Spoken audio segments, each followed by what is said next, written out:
ओम जी नमस्कार। आइए इस वीडियो में जानेंगे सभी प्रकार के नए पुराने डकार दूर करने के लिए रामबाण अचूक एक्यूप्रेशर पॉइंट પરમાર તો બાબુભાઈ પરમાર તો જેને ઓડકાર અને हमारा गुजराती में ओडकार के डकार आती है।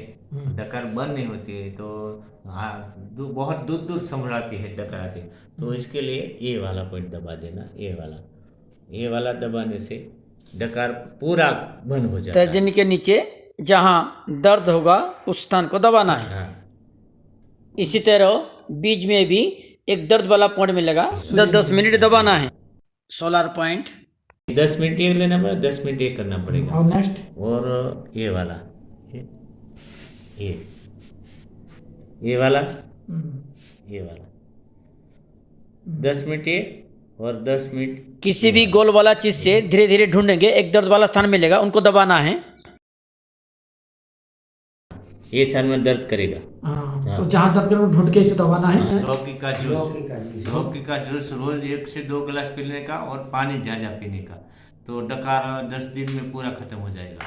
मैंने 2 3 साल 15 साल तक तो ठीक कर दिया है। खाली पेट या नाश्ते खाने के 2 घंटे बाद दबाइए। चक्कर आने पर जहाँ सिंदूर तिलक लगाते दबाइए। परंतु पानी कब कैसे पीना चाहिए, क्या क्या नहीं खाना चाहिए, परहेज करना चाहिए, इन संबंध में मेरा दूसरी वीडियो देख ले। ओम नमस्कार।